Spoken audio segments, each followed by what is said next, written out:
Hi, everyone. I'm Eric Bowling. Welcome to Cashin In. Our Cashin In crew this week: Wayne Rogers, Jonathan Honig, Michelle Fields, and Juan Wilkins. Welcome, everybody. As we approach the 13th anniversary of 9/11 attacks on our homeland, ISIS is getting stronger. And get this, 6,000 foreigners here on student visas are MIA.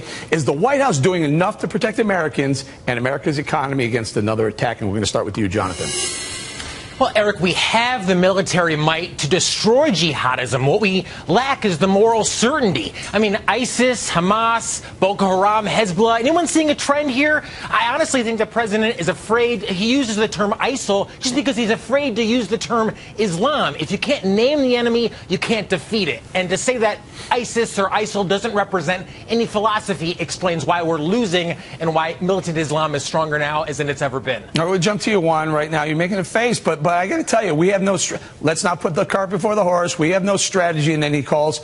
We need to bring ISIS to a manageable problem. Is that possible? Is he tone deaf, or is he just lost in the woods? I think you're behind the curve here, Eric. I mean, the president has been overseas, and he said very clearly ISIS is a threat. He has made it very clear that we are going to go after ISIS. He's working to build a coalition to do just that and to make America safer.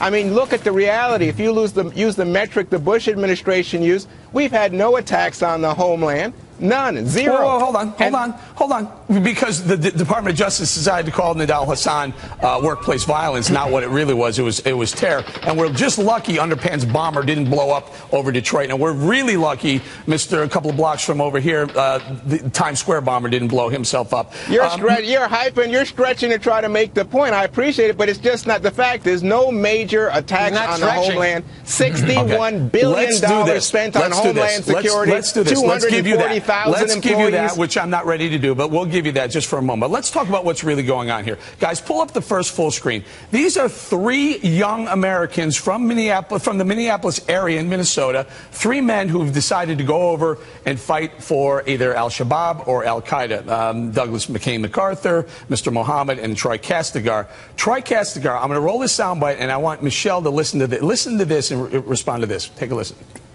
If you guys only knew how much fun we have over here. This is the real Disneyland. So, Michelle, this is going on, and we have been very, very lucky. Juan's right, but how long before our luck runs out? Well, look, this is a dangerous situation. We have an open border. We have Americans who are fighting with ISIS. There's over a dozen fighting with ISIS, and American citizens, 100 are in Syria. Those are the estimates. And their passports haven't been revoked. This president is interested in managing the problem, managing ISIS, when he should be destroying ISIS. This is a huge situation. In Libya, there are airplanes missing. Who's to say that there won't be a terrorist attack in the near future? They have jets on them right now, and they want to attack us. We want to make this clear that we're not, that the CIA and the FBI hasn't actually confirmed those missing jets, but if they do, we will certainly be reporting on that. Wayne, let's talk about this a little bit. There are 6,000 visa jumpers that are completely vanished, and they're concerned about them. There are 58,000 last year alone visa jumpers who are late to report. I mean, this is very concerning, is it not? Well, yes, Eric, it is. But that's a whole immigration issue, too, that you have to get into as to who are they letting in and who are they not and how can they identify them. But Jonathan makes a point when he says there are all of these different ones. If you go to Wikipedia and look up the number of terrorist organizations that exist, Boko Haram, Al-Qaeda, et cetera, there are hundreds and literally hundreds of these. And if you can't identify your enemy, there's no way to attack them. We do know one thing. Right. There is a common denominator. They're either Shiite or they are Sunni.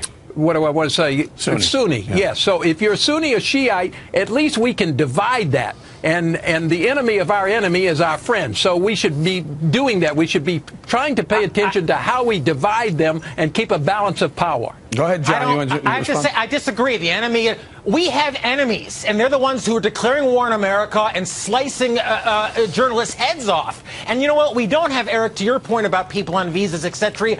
We don't have Japanese kamikazes now. We don't have SS stormtroopers because we destroyed that enemy. We totally discredited those ideas. I honestly wonder if our current administration would have won World War II. I think we'd have lost it. We needed to take a page of General Douglas MacArthur. No substitute for total victory. That's the only thing that's going to keep us safe. There. I know everyone wants to jump in. Juan, let me bring it to you for a second. Another very concerning thing to me that no one's really talking about right now.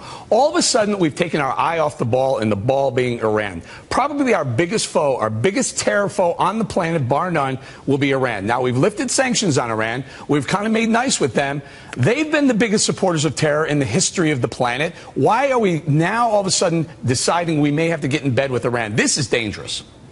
It's very dangerous, and it's also dangerous in terms of potentially getting in bed with Assad in Syria. But why? Because we've decided that ISIS is the critical issue here. And remember, Iran has been helping us to try to stabilize what's going on in Iraq. And that, I mean, that's puzzling, you know, but that area of the world, picking up on what Wayne was saying about Sunnis versus Shia, you know, they have generations, centuries-old enmities. And to get involved with them, I think, is very tricky. I think what we have to do is identify our interests. But don't forget, we are using military strikes against ISIS, and we're threatening not only when we go after ISIS, we somehow then might be helping Syria. We might be helping Iran. That's how complex this situation is. It's not Sunni versus Shia. It's jihadism versus America. And Juan, you say they're bombing us, but when asked, the State Department says, oh, no, we're not at ISIS, and, oh, we've got to build a coalition. What about acting in America's interests? What about declaring war on those who've declared war on us? This administration... They don't want to say that we're at war with ISIS. Okay, guys, hold on. Hold on. I got to roll this. And Michelle, listen, this is absolutely baffling. This happened late this week.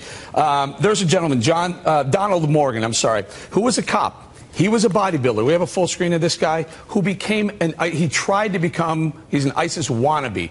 There he is right there. The guy on the right, that's the same guy. Well, goes from cop, military service, bodybuilder, becomes an ISIS warrior, tries to become. Take a listen to his explanation. Listen, guys. Someone has to defend Islam, and somebody has to defend innocent Muslims. Now, Michelle, you know, I rolled the soundbite of the three guys from Minnesota. This is scary. This is homegrown terror. What do we do about this? Well, first off, we need to revoke the passports of these American citizens that are fighting with ISIS. ISIS right now is much more dangerous than al-Qaeda was pre-9/11. They are more ambitious. They have tons of money, and they want to come attack and prove their strength to the entire world. What we need right now is leadership. We're having ambassadors killed, journalists killed, and this president seems as though this is not a big deal at all. All right, guys, before we go, I want to take it around the horn. I'm going to make a comment. Give me 10 seconds, 15 seconds, if you agree with me or disagree with me. We are less safe. We are the least safe we've been since 9/11, 2001. Start with Jonathan. We're as least safe as we've been since the Beirut bombing of the late 70s, early 80s, Eric. We have avoided and evaded the enemy. That enemy is militant Islam, jihadism. We're asleep at the wheel, and they get stronger. Wayne? I have no idea. I know this, though, that the peace of the world was maintained from 1812 Waterloo to 1914 World War I by men who understood the balance of power. The balance of power in the Middle East is Shiite and Sunni, and that's what we've got to identify, and I agree with Juan about that. And Jonathan is all wrong. You don't just jump up and start shooting people random, and you've got to understand the balance of power. That's exactly what I'm advocating here. That's exactly what I'm advocating. Michelle, your thoughts? Lisa? Yes, ISIS is more powerful than al-Qaeda was. We have no leadership, and we have an open border. So, yes, we are less safe than we were 15, 20 years ago. All right, you bring it on home, Juan. We have a hardened target. I think we have done a great job in the United States of protecting ourselves and making it more difficult, and that's why we haven't had any attacks. We should say thank you. We're going to say thank you for sticking around for the next block, because it's going to be very good. We have to leave it right there.